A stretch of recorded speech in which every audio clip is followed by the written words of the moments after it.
Morning. Yep. I was going to do a top of the morning and all that sort of stuff. It's afternoon, sorry. Apologies, it's afternoon.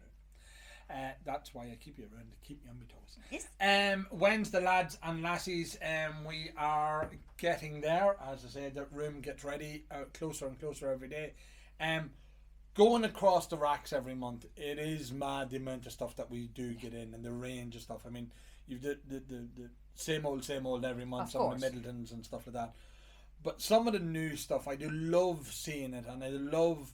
To me, it's a sign of the times for Irish whiskey is that the range in different bottles that's available out there. And we were talking about it yesterday about the price point of some of the IDL products, some of the Middletons and Redbreast and stuff like that, that they don't have to market to themselves anymore. And there's lots of guys chomping at the bit.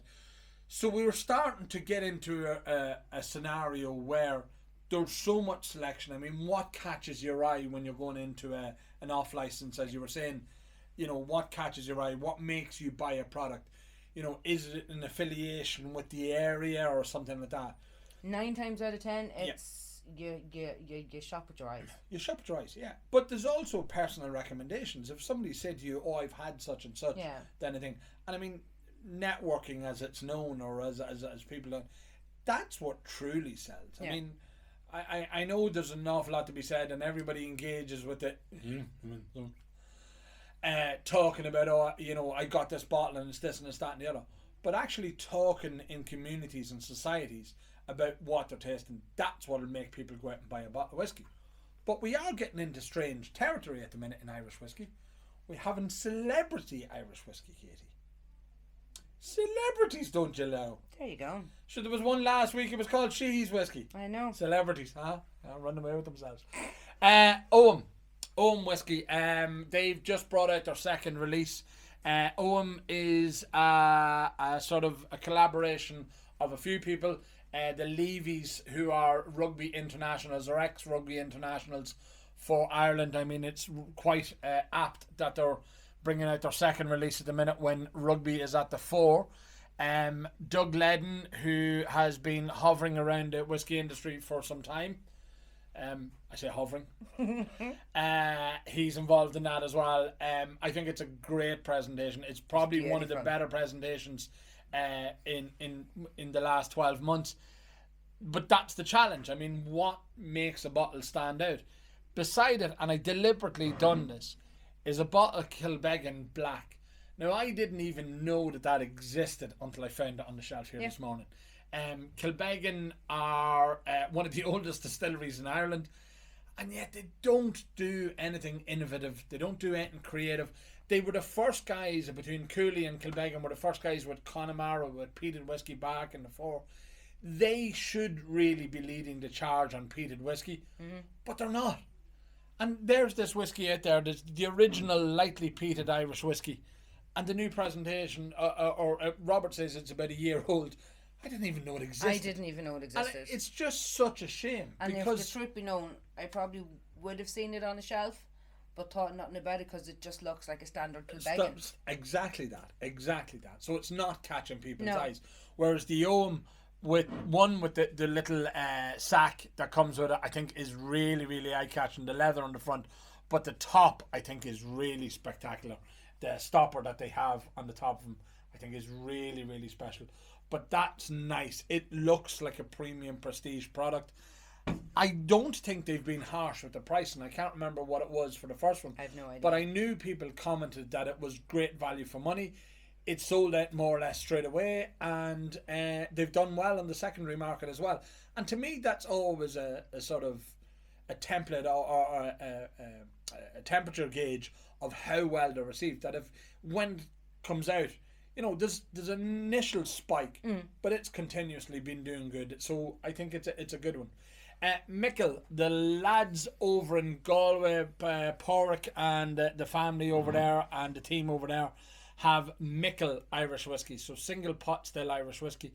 They're going to be a great wee distillery. I think they're going to have a great following behind them. They're over in Galway, over in Salt Hill. Couldn't think of the word. Salt Hill at the back of Galway there, but I think it's a great brand. The presentation's naft. It needs a little work. It does need a little work. It does. it's when you open it up, maybe it's a bit cheapy, but again, they're keeping the price point low. So which would you rather? And this is always the conversation of, do you rather, what are you buying? Are you buying the whiskey and the spirit that's nice and eye-catching with a bit of gold lettering and all that sort of stuff in it? Earl's Island.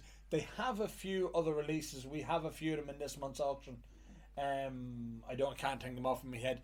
But they're all sort of, and again... And is that their general release? I think just core release. I don't think that's a special edition. So that's batch 122, bottle number 4188. Again, I'm assuming it's sourced.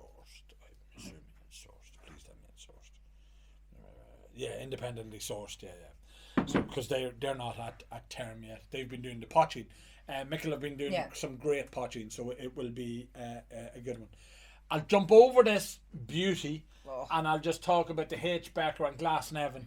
So again, these are some of the new brands, the bonders that are out there, people that are creating brands and sourcing the whiskey from the likes of G&D or West Cork or wherever. More distilleries are going to do that as time comes because they're going to find time, and it's a great source of revenue for them to be contract distilling for others as well. But Glasnevin is a gentleman who set that up. I mean, it's a great looking bottle. It is a bit eye catching.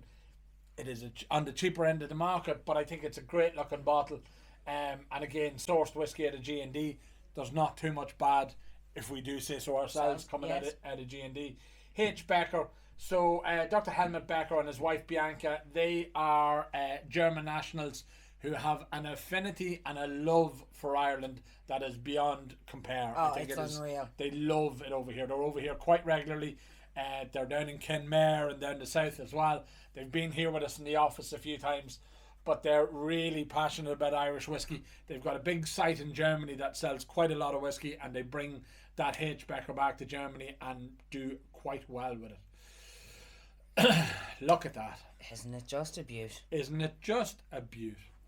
It's the first time seeing one in person. It is gorgeous. It is. It's fabulous. A massive congratulations to James and Moira and everybody up in the Sleeve League distillery. This is the Kilcar release, I think is the Kilcar release. So that's the certificate that goes with it. There's only 139 of these out there in the world. It's just beautiful. It is absolutely heavily peated single malt and double bourbon barrel on it. It came from Woodford Reserve originally, and double distilled, as everything will be out of Sleeve League. But this is the inaugural release from there. The presentation, John Daly and the guys in Whiskey Craft helped them with sourcing that. It is gorgeous. There's lumps of char floating around inside. Yeah, it's cool. It is authentic, original, and absolutely stunning. It is gorgeous. Hi.